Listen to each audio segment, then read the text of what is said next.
Magandang araw sa inyong lahat. Ako nga pala si Evelyn Hambrick mula sa BSL Filipino TV.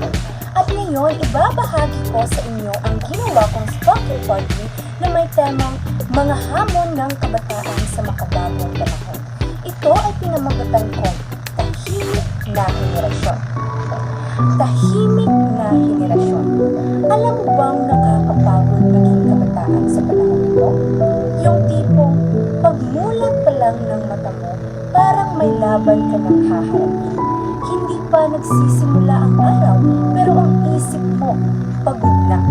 Kami ang henerasyong laging online, pero madalas walang makausap. Laging may scene, pero bihirang may kamusta ka? Laging may followers, pero kulang sa totoong karamay. At ako, isa rin ako sa kabataan iyon. Bilang estudyante, hindi madaling pagsabihin ng pangarap at pressure.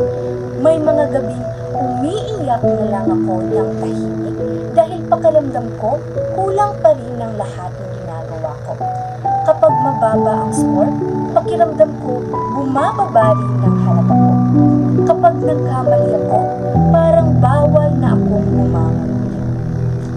Nakakapagod maging matatag kapag ikaw mismo wasak na wasak.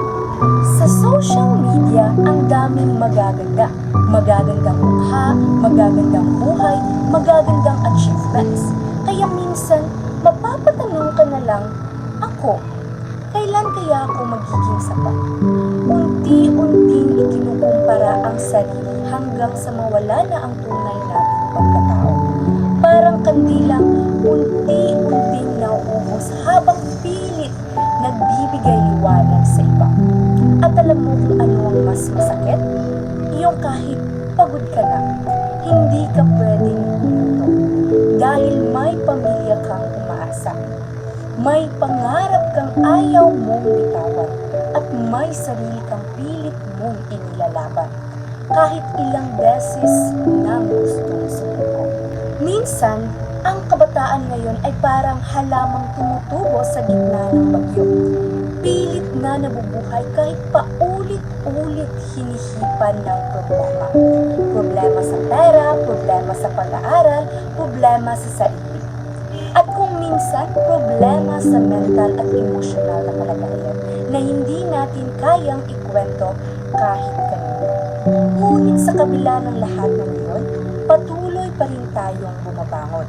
Dahil ang kabataan ngayon ay hindi mahina, napapagod lang, nasasaktan lang, naliligaw minsan, pero hindi sumusuko. At ako, bilang isang kabataan sa makabagong panahon, natutunan kong hindi kailangang maging perfecto para maging mahalaga.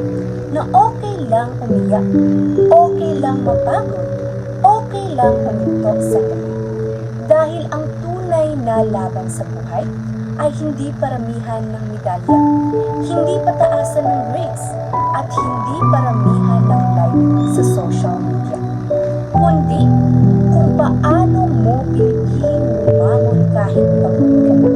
Kaya sa lahat ng kabataan na katulad ko, na tahimik na lumalaban araw-araw, nakikita ko kayo. Naririnig ko ang katahimikan ninyo at gusto kong malaman ninyo na hindi tayo nag-iisa. Dahil balang araw, ang lahat ng pagod, luha at takot ay magiging patunay na kinaya natin mabuhay sa mundong halos sumubok na tulugin tayo. At sa panahon ngayon, masasabi natin sa sarili